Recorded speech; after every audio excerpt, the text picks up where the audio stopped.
Yes. Yeah, great day, everyone. I'm Pocholo De Leon Gonzalez, also known as the Voice Master. Why? Because I'm a voice teacher. I'm the Day, everyone. I'm Pocholo De Leon Gonzalez, also known as the Voice Master.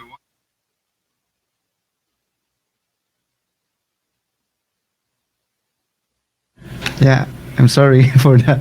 Again, yes, I'm the only one who did the very first voice acting school in the country since 2005. The Philippine Center for Voice Acting, and I have a program called Voice Works. So I did like 50 classes for 15 years. And actually, hi Matt. I hope you still remember me. I got you as one of my voice talent since 2012. Remember that? You're only a Filipino client. Anyway, yeah. There's yes, sir. Nice to see you, and it's an honor for me to be with you here. Anyway, you know what? Filipinos are so many around the world. I guess you know a lot of Filipino in your country, and as you know, Filipino or Tagalog has a very big and huge market. I don't speak English that well since I started learning English when I was 16. So English is my second language, and I don't have that American accent. But you know, the good thing about Filipino, we are everywhere. So there's so many voiceover work for Filipinos outside. Especially we localize almost all English, Japanese, Korean novella, or Mexican novella. We dub it from different languages to Filipino.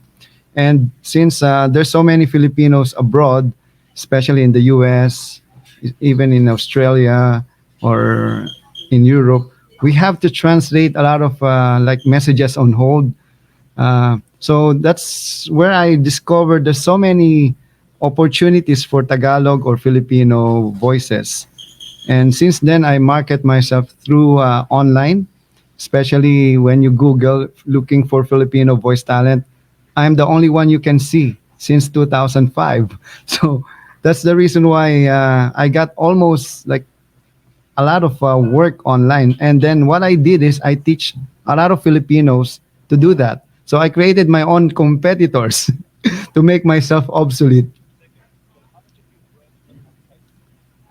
Oh, okay. Actually, 80% of my work are outside. So most of my work are literally abroad. So I serve more than, yes, sir. I've served almost 50 countries around the world. So I cannot imagine that until people kept on um, emailing me, seeing my works online, and then they get my voice. So when I put my voice like voices.com, voice123, I paid the premium account. So I get a lot of work. So every day I'm receiving like 5 to 10 work. Imagine that. Oh, okay. You, I'm also my voice is also available in VoiceOver Realm, Voice Bunny, something like that. So I put my voice in all voice on websites. So because of that, I get so many work, but I don't work with Fiber. I don't work with Yes, sir. Yes, sir.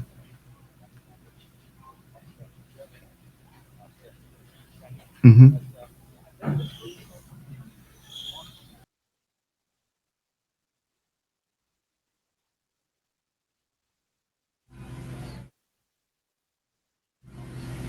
Yeah, actually, there's really a very big difference because, you know, we are in a third world country, so that means we're not cheap, but we should be affordable. So, and also, we are a niche market.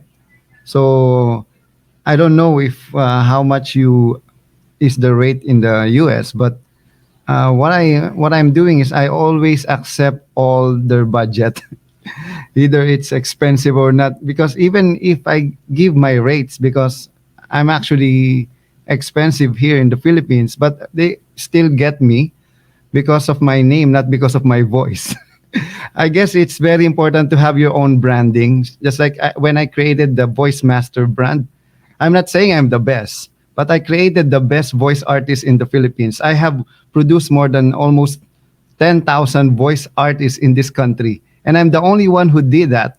And because of that, I had, you can Google it, who's the best Filipino voice artist, or who is the best voice talent in the Philippines. I don't know. I'm not the one who did it, but Google will give my name. So that's, I guess I don't have to market myself, because nowadays you don't have to ask anyone who who is the best, or do you know any voice talents in your place, because we are in a world, in on the internet now. So the the market is flat. Yes, sir.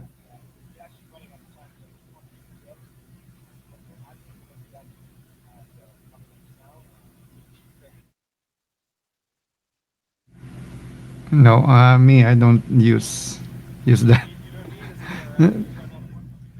Yeah, not really, because I have a organization called Certified Voice Artist Philippines. So what I do is, I teach them how to market themselves, and I also, most of my work is when someone asks me if I can do that. If I can't, so my people will do it. So what I did is I multiplied myself to many people so that I can do more work. So that's my secret. I shared the blessings to others. So because I want to create a culture of sharing, giving, loving, and caring. Here in the Philippines, the old timers monopolize it. So what I did is I open and democratize the voiceover industry, because before you have to be in a recording studio to do the job. Now it's online, so everyone will have an opportunity. But what I did is I shared my principle, ideas, and concept to my students. That's why the market grows, because there's already a huge amount of voiceover artists, and then yeah, there's so many work to do, and I love sharing. Yes, thank you, sir.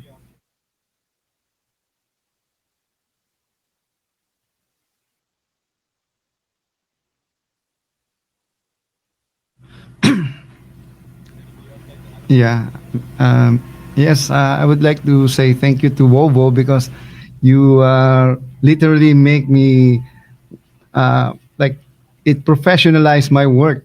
I was invited to speak to the VoiceOver International Creative Experience in 2012 in Anaheim, California. So I've met Dave and Dan Leonard there, and they invited me to join Wovo, and since then I became a member. So I've learned so much from Wovo.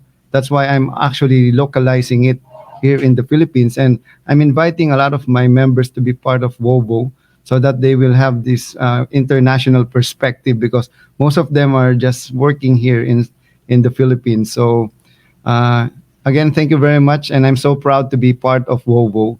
And yes, thank you, sir. Thank you, sir.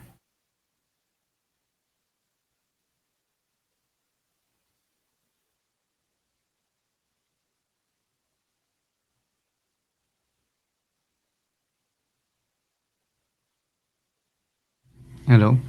Yeah. For me, I have more jobs now than before. So I guess people are learning now that they can, especially the clients. Here in the Philippines, the problem is the agency, not the clients, because they don't pay us. Like, it took us 6 months to 1 year, or maybe they don't even pay us if it's go through with an agency. But now, what's happening here in the Philippines, the client go directly to the talent, or the voice talent, and they even pay us the bigger amount, because they thought, oh, the price that they're paying is the same as how much they pay the agency. So what's happening right now here in the Philippines, it's the client and the talent relationship. So the agency and the recording studio is nowhere to be found already. So because most of the recording studios are also asking the talent to record in their home studio.